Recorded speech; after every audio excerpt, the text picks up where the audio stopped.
on this story, we can bring in Miles Osgood from Standford University, who joins us on the program. Thank you so much for speaking to us. What is it about the Odyssey that some 3,000 years later still resonates and the story, refuses to die?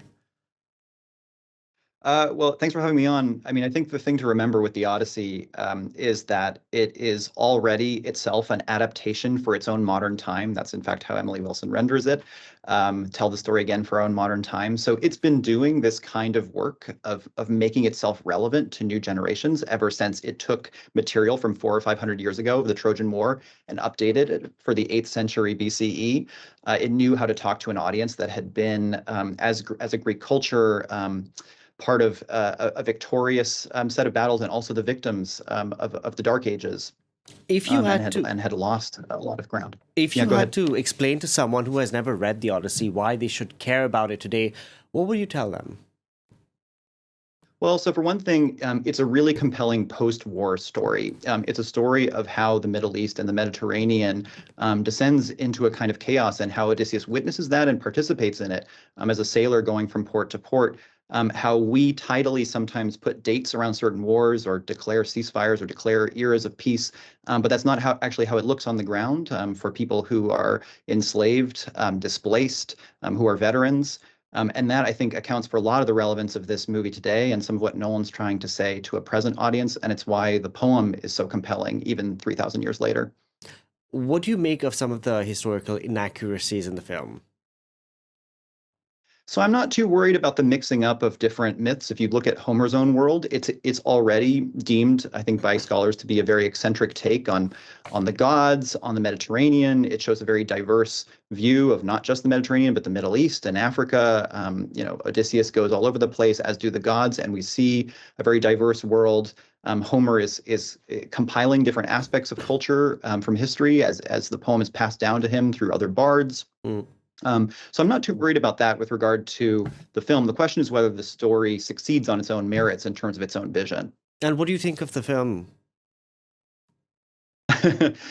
So lots of thoughts. I will say the cleverest thing that the film does, and I'm trying not to spoil too much here, is it structures the story around 3 retellings of the Trojan horse episode, which is actually very Homeric. That's something that happens in Book 8 of the Odyssey as well.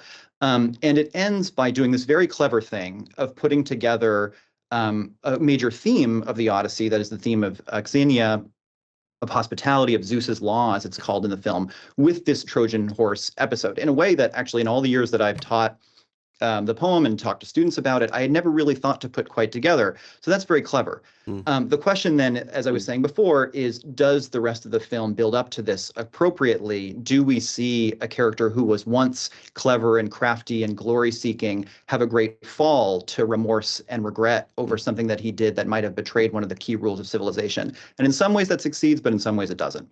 Now, you mentioned how Homer's poem has been rewritten countless times. What do you think makes the Odyssey such an enduring and rich text for artists to work with? Yeah, so it has been recast, if you think about casting controversies, Mm. by James Joyce as a bunch of Irishmen in Dublin in one day, by Derek Walcott as a story for the Caribbean and for St. Lucians, by Louise Glick as a story of families in New Jersey. These are some of the adaptations that I teach. And I think in all of these cases, it's the encyclopedic quality of the poem that really matters.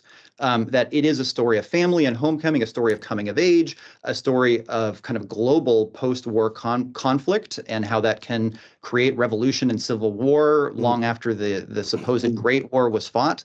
All of these things make it an enduring story throughout the ages, but especially for the 20th and 21st centuries. I mean, because we are living through a period of war, political upheaval, uncertainty right now. Does the Odyssey feel particularly relevant because it's essentially about, as you were saying, this surviving in a chaotic world and trying to find your way home?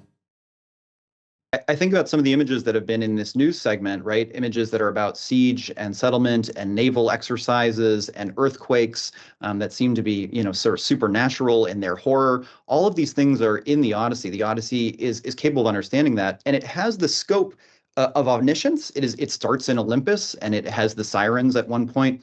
sing the song of knowing everything that both the Greeks and Trojans suffered. I think Nolan's very compelled by that duality. On the other hand, it comes down to a very human level of, an old dog waiting for his master, a son who doesn't know where his father is, a wife who tests her husband to see if it's really him when he comes home. It's got a very intimate feeling as well as a very grand feeling. It's the ability to do both, to descend like a swooping raptor or bird, as the gods do from the Empyrean heights to an earthly level, that makes it so impressive and intelligible. Miles, we're going to have to leave it there. Thank you for joining us on the program today. Fascinating Thanks for having discussion. me.